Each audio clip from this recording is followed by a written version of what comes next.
Hello and welcome to this video from Seward, Alaska. We are visiting Mitch Seavey's team, who is known for winning the famous Iditarod sled dog race a few times. Join me on this journey going on a sled dog ride, although with a wheeled cart as there is no snow yet. Have a short tour of the kennels, meet some dogs and cuddle with some husky puppies. The stories from the trail and the equipment will be told by Seavey's team in this video. Good morning everyone. We are educating ourselves today with the dog sleds and dog racing. I'm not sure if that's the right terminology, but anyways, it's the IdidaRide. This again. company is named IdidaRide. They do participate in the Iditarod though.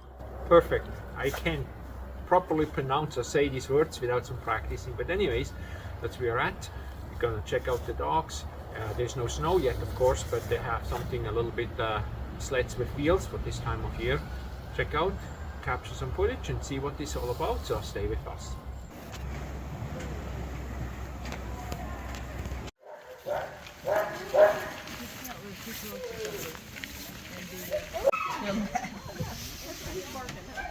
Horses are big, but dogs. The race is right here in Anchorage, and the next day they have the official restart. It was in equal distances passing the medicine from team to team. Once this medicine got to Nome, it cured the whole village. Traveling by dog sled, and I think that record's going to stand for quite some time. It's won it 3 times total.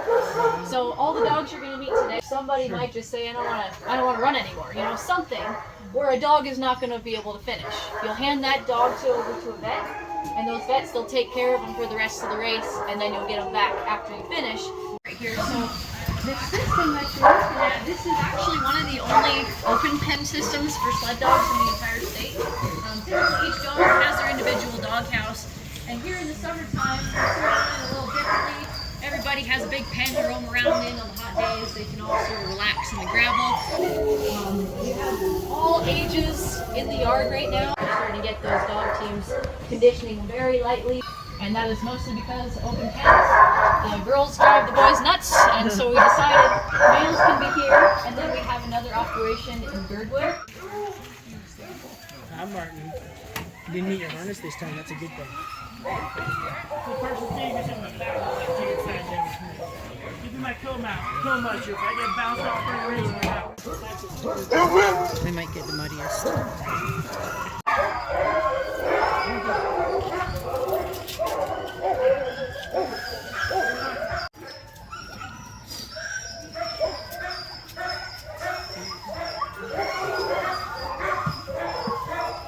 He stands on here, maybe. No, stand on the end of very back. Martin, stay down, buddy.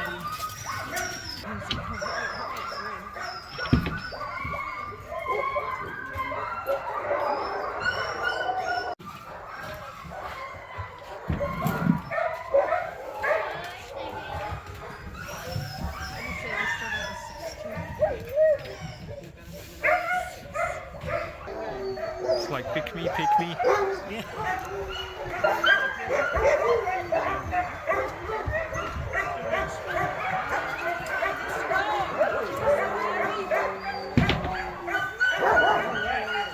So we can hang on to here.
is a perfect middle drafting, and we're never going to go below 0 to -5. We're sitting on the ocean. The ocean stays at 37 degrees the entire year. Now, up in Fairbanks, they don't have the ocean to warm them up or cool them off. So if you're a true Alaskan, you live up there. Thankfully, I do not. I would die because I don't like the heat. I like when it's cold, and I also don't like when it's -60. So, like, fair enough, I guess. And in like 2.5 days, 8.5 feet of snow drops. And they were literally shipping up massive plow trucks from the lower 48 just so we could clear off the snow because people got buried in their houses. Like, yeah, we will clear it off for you, but there's nothing you can do about it, and we're not going to be out there plowing and getting stuck in ditches because there's nothing we can do either. We have the big graders with the blades that run underneath them to plow snow. They're up there, they get a snow drift, and you see the entire grader go in the ditch.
But him and his brother were so good at attacking people's shoelaces, we actually nicknamed him. Really wait for you to duck under the door, and when you're in the process of walking through, you can't go backwards because there's people there. That's really, really old, and unless you're actually running it, it's a lot more.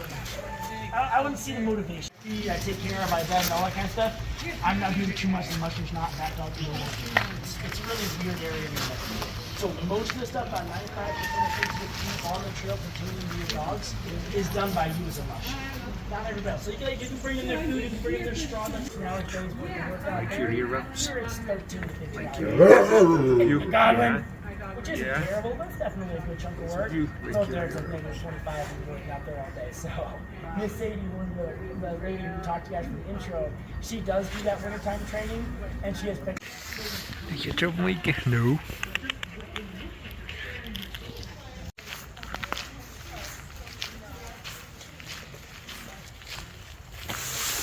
Give or take.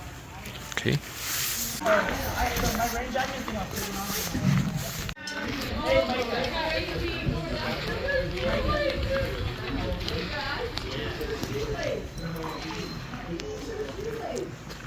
Something to chew on. Don't eat it. No, don't eat it. Got something to catch his attention already. Get them on a sled and see where, even when they're 1, they're still growing up, so you don't really know until about 3 or 4. So you put them at around 3. They'll still stick their teeth on you.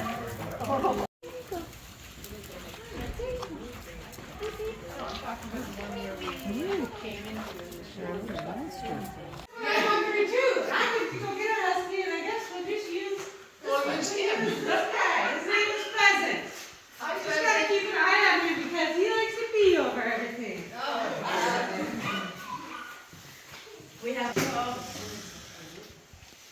I'll just start dressing up this guy.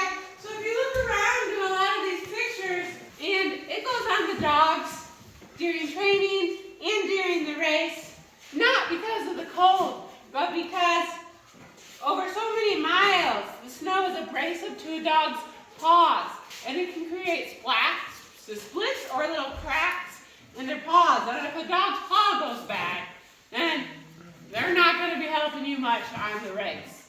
So their feet, and making sure their feet are healthy so that they're going to be pulling you. Really cold, Mitch puts on this little compression shirt. And on the inside, there's these 2 little pockets for those hot hands or those chemical hand warmers.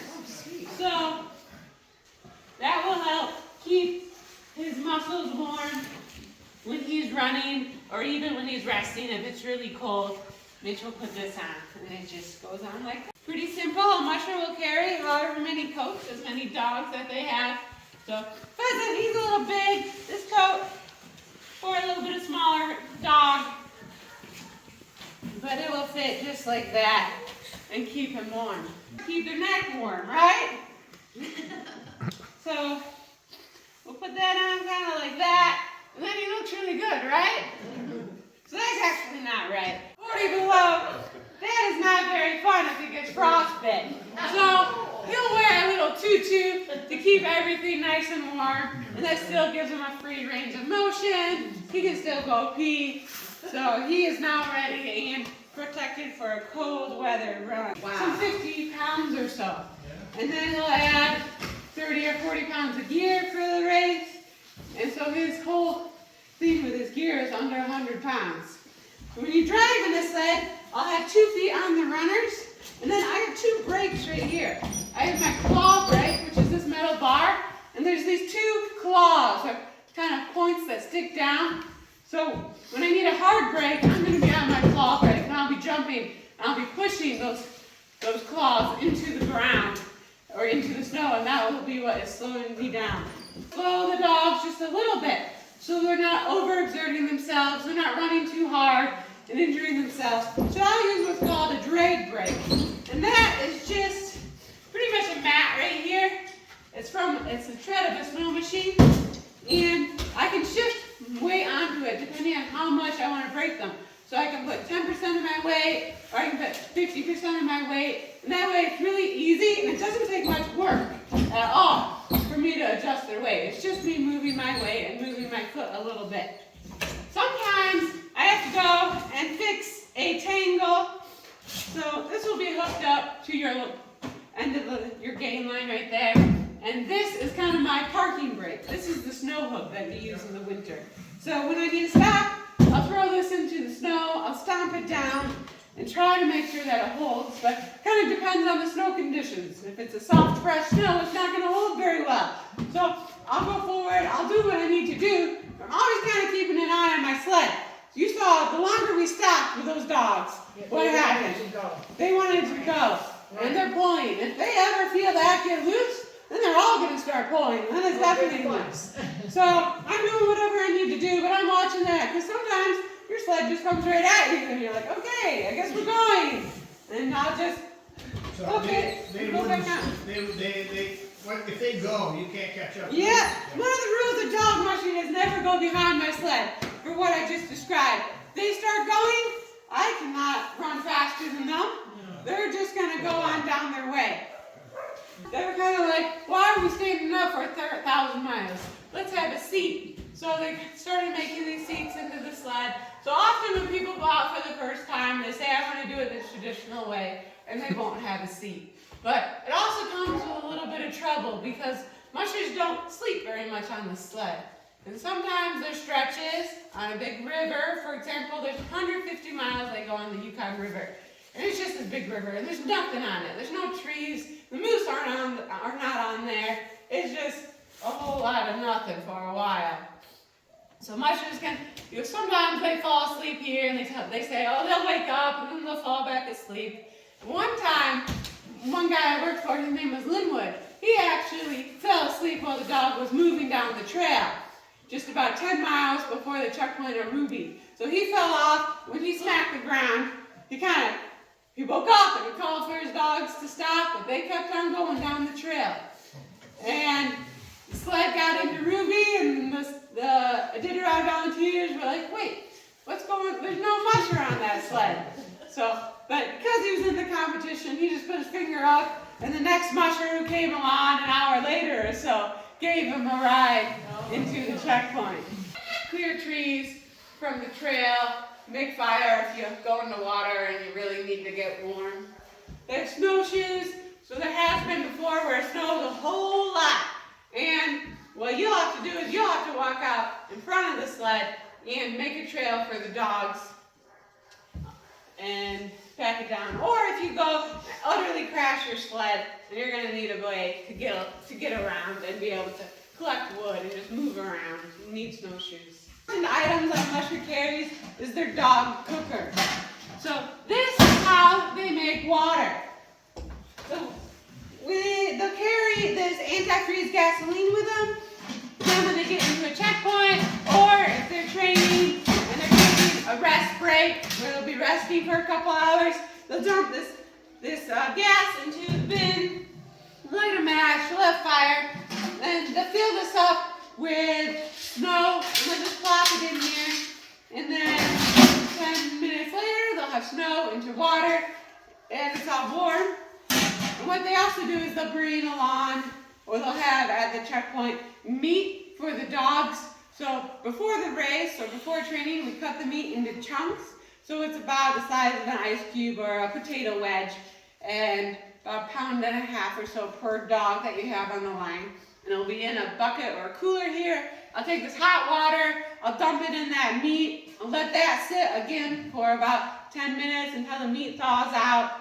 And I'll mix that up, I'll add kibble, I'll add fish oil, and then I have this really high calorie, protein dense food for them to eat, which I'll give to them. And you kind of see in these pictures back here, the dogs are laying on straw. So at the different checkpoints, when they pull in, the mushers are provided with straw, and they'll lay that down for the dogs to get them off the snow so that they can conserve their energy and stay warm in whatever conditions. The person who's ever allowed to touch your dog is the vets. So when we come into a checkpoint, a veterinarian will check your dogs, make sure that they're all keeping good enough weight. They'll record it down in here so that later on down the trail, when you're at another checkpoint, the next vet can check your dogs along the trail. Would their paws ever get frostbite? So the dog's paws are this circulatory masterpiece. They have a lot of circulation in their paws, so I'm not seeing dogs' paws get frostbite, but there is a possibility. I've heard of it in rare instances.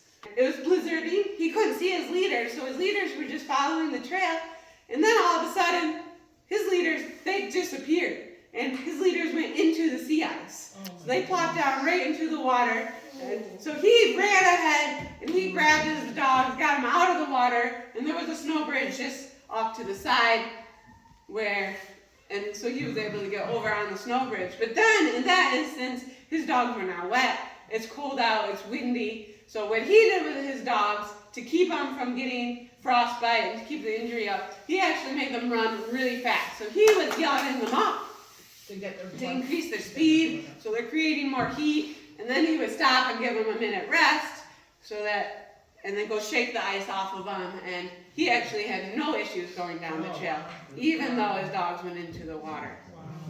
Shows how much Mitch has slept during one of these IdidaRides. So the green here is time that Mitch is running with the dog, so he's actively moving forward. The red is time where Mitch is taking care of the dogs, but the dogs are stopped. So he's making their food, he's taking their booties on and off, he's eating himself, that sort of thing. And the black is time where Mitch slept on the trail. So over 8 days and 16 hours, he slept for a total of 15 hours. That's less than 2 hours a day. And they're most of them are just little cat naps with a couple longer ones where there's some mandatory stops where they have to rest. Wow. So about 2 weeks before the race, we load up their supplies and deliver it to IdidaRide headquarters, and they'll fly it out. It doesn't go very far. You never want to lose a glove out there on the trail, because that might be losing a finger. We're going to move down the trail. There you go, over some lakes, over some swamps, and there we go. Well, if you are ever in the area looking for some activities, I think it's worthwhile keeping this place in mind. As always, much appreciate you watching our videos. Don't forget to comment, like, share, and if not already subscribed, don't be shy and press that subscribe button, and you will see me again next week in another adventure.